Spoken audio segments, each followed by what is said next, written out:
panen Pak Abraham. Iya, iya. Ya. Oke. Oke ya. Oke. Ya. Terima kasih teman-teman. Kami ini masyarakat yang peduli ya terhadap pemberantasan tindak pidana korupsi, koalisi besar. Ini ada teman dari LBH Muhammadiyah dan saya susah menyebutkan satu persatu, tapi yang penting kalian bisa lihat di sini. Tadi kita berdiskusi sama pimpinan KPK ya, dihadiri langsung oleh Pak Fitro dan Pak Ibnu. Kemudian menyusul saat terakhir Pak Ketua, Pak Setio Budi juga hadir. Kita mendiskusikan kasus yang sedang hangat nih. Dan kebetulan kita membawa laporannya juga yang sudah dibuat oleh teman-teman koalisi, yaitu dugaan korupsi ya yang terjadi di proyeknya ya, saya katakan di proyek strategis nasional PIK 2. Jadi kita ingin KPK lebih konsentrasi ya, menelisik, melakukan investigasi terhadap proyek strategis nasional, karena kita melihat di dalamnya bahwa kuat dugaan telah terjadi tindak pidana korupsi di dalam penetapannya sebagai proyek strategis nasional. Karena KPK punya kewenangan untuk melakukan pemeriksaan terhadap penyelenggara negara, baik yang ada di tingkat daerah maupun yang ada di tingkat pusat. Karena kita bisa duga bahwa penetapan PIK menjadi PSN itu tidak terlepas dari praktek kong kali kong, praktek suap menyuap, ya, dan lebih jauh kita bisa melihat bahwa di situ ada kerugian negara sebenarnya, ya. Pasal 2 kerugian negara. Oleh karena itu ini menjadi kewenangan KPK dan kita sudah sampaikan langsung kepada pimpinan KPK. Data-data yang kita punya cukup banyak, kita sudah kolek dalam satu sistem sehingga begitu dibutuhkan kita bisa langsung mendistribusikan kepada KPK untuk membantu KPK melakukan penyelidikan lebih cepat. Tapi kami yakin juga bahwa KPK juga pasti punya data yang cukup untuk melakukan yang namanya full bucket. Karena di sini ada beberapa teman-teman, mungkin nanti yang lainnya bisa lebih menyempurnakan apa yang kita diskusikan di dalam. Yang jelas kita melaporkan proyeknya ya, proyek strategis nasionalnya. Kemudian juga kita melaporkan tentang ada dugaan kuat terjadi suap menyuap gratifikasi di dalam penerbitan ya. Penerbitan sertifikat di atas laut ya, yang diduga kuat dilakukan oleh Agung Sedayu Group dan anak perusahaannya yang ya. super cepat satu yang lagi. Super cepat. Oleh karena itu kita meminta supaya KPK tidak usah khawatir memanggil orang yang merasa dirinya kuat selama ini, yaitu Aguan. Ya, karena nama ini seolah-olah diciptakan mitos bahwa dia tidak tersentuh oleh hukum. Ya. Oleh karena itu kita ingin mendorong KPK supaya orang ini segera diperiksa. Nggak boleh ada seseorang secara individu mengatur negara ini. Tidak boleh ada seseorang secara individu mengatur presiden. Oleh karena itu tegas sikap kita semua bahwa kita meminta KPK untuk segera melakukan penyelidikan, investigasi lebih cepat terhadap kasus proyek strategis nasional dan yang berkaitan dengan proyek-proyek strategis nasional yang ada di PIK 2. Karena ini merupakan gunung es. Saya pikir untuk sebentar itu. Hadir Aguan yang diadukan, apakah pihak lain yang diadukan juga? Karena KPK mempunyai kewenangan untuk melakukan penyidikan terhadap penyelenggara negara sesuai dengan undang-undang, maka selain penyelenggara negara, pihak swasta juga Aguan bisa diperiksa. Penyelenggara negara itu siapa? Mulai dari kementerian sampai aparat tingkat bawah, kabupaten, provinsi maupun sampai yang paling di atas. Jadi semua kita minta diperiksa. Siapa saja persisnya yang diadukan ini itu? di mana titik letak korupsinya? Apakah juga terhubung dengan IKN, investasi IKN yang kemudian menjadi tukar guling untuk penetapan PSN? Ya, termasuk Penguasaan itu. aset itu merupakan suatu kerugian negara dengan tidak mengikuti aturan perundangan yang berlaku, yaitu aturan yang mengatur tentang pesisir laut, dan UUD 45 itu mengatur bahwa bumi, air, dan kekayaan yang ada di dalamnya itu adalah digunakan untuk sebesar-besarnya kemakmuran rakyat. Tidak bisa dikuasai oleh oknum tertentu, dikuasai untuk proyek-proyek yang tadi disebutkan oleh Pak Abraham Samad itu PIK 2. Berikut dengan penerbitan sertifikat yang super cepat itu. Itu sudah itu melanggar, nah, itu bisa UUD 45 yang dilanggar, konstitusi, Undang-Undang 3199 itu pasal 2, tidak hanya pasal 1 ya. Pasal 2 itu di mana itu di ayat 2-nya itu bisa tuntutannya itu bisa dilakukan tuntutan hukuman mati terhadap orang-orang yang sudah melampaui batas seperti ini. Itu seperti itu. Jadi itu harus KPK. Kenapa harus ke KPK sementara di Kejaksaan Agung sudah menerbitkan sprint lead ya, sudah ada di sana. Tapi suatu kasus itu bisa saja ditangani oleh ketiga APH, kepolisian, kejaksaan, kepolisian itu secara concurrent bersama-sama. Jadi jangan kalau di sana udah mulai sprint lead, bisa saja KPK menerbitkan sprint lead pada bidang kasus yang lain yang terkait dengan PIK 2 itu. Nah, sehingga kita yang mendorong, kita memantau terus agar ya kalau ada desakan dari masyarakat itu berbeda dengan dibiarkan. Kasus besar ini yang merugikan rakyat ini harus dipantau terus ini. Pak Saididu mungkin ada. Saya pikir yang kita laporkan adalah pintu masuk untuk membongkar legalisasi perampokan negara yang dilakukan oleh Presiden Jokowi selama 10 tahun.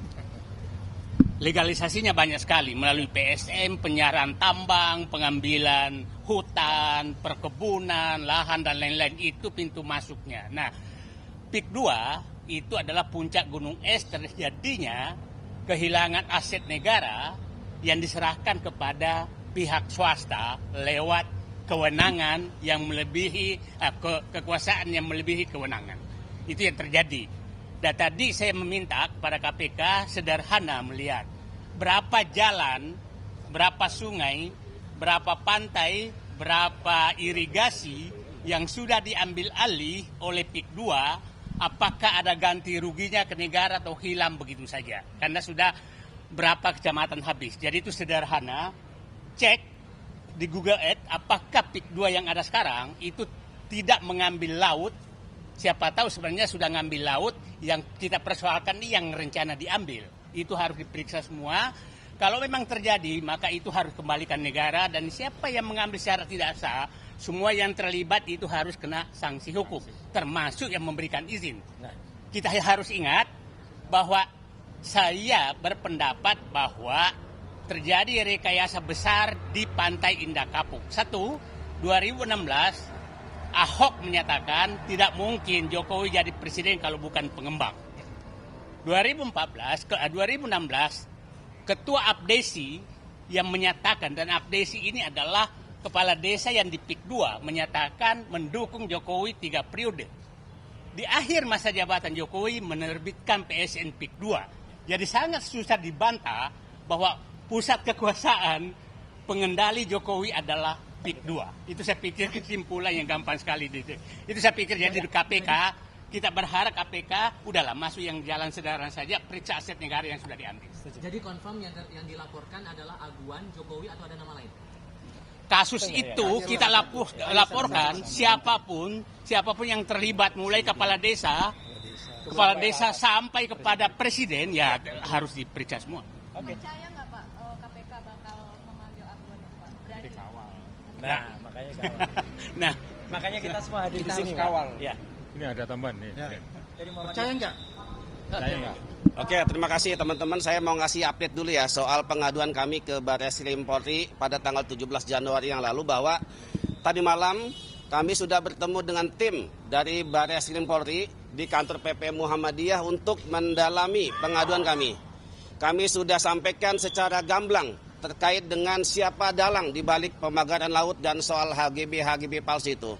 Dan mudah-mudahan dalam waktu yang cepat Mabes Polri akan segera menetapkan ya dalam kasus pemagaran laut ini, dan sekarang sudah masuk dalam tahap penyelidikan. Itu yang pertama. Lalu yang kedua, terkait dengan kunjungan kami ke KPK, kami juga tadi meminta konfirmasi kepada pimpinan KPK apakah Aguan masih berstatus tersangka dalam kasus korupsi tahun 2016. Itu yang perlu diklarifikasi, karena sejauh ini kami belum mendapatkan update apakah dia statusnya tersangka atau tidak. Karena informasinya Aguan pernah dilakukan pencegahan untuk ke luar negeri. Itu yang kedua. Yang ketiga, saya minta juga kepada KPK untuk segera periksa kembali mantan Bupati Tangerang, Ahmad Zaki Iskandar, karena dia mengatakan bahwa PIK 2 tidak ada hubungannya dengan PIK 1. dulu pernah diperiksa oleh KPK. Jadi sekarang terang benderang bahwa PIK 2 adalah bagian dari PIK 1 dan kami yakin itu sangat terjadi kasus-kasus korupsi di dalamnya. Demikian penjelasan dari kami. Terima kasih. Ya, saya tambahan. Ibrani. Oke, Julius Ibrani PBI. Saya teknis saja karena pertanyaan teman-teman kan teknis. Di mana korupsinya? Sepanjang yang kami perhatikan, beberapa instansi itu tidak pernah mendapati ada proses administrasi, termasuk mendaftarkan sertifikasi lahan dan segala macamnya. Ya, dalam kasus reklamasi Jakarta itu modusnya selalu suap. Dia suap sehingga tidak perlu ada proses di PTSP, tidak perlu ada proses pemeriksaan, tiba-tiba dalam waktu 1 hari sertifikatnya jadi. Apa pengalaman KPK di perkara itu? Silakan cek dalam kasus-kasus ada pemanfaatan.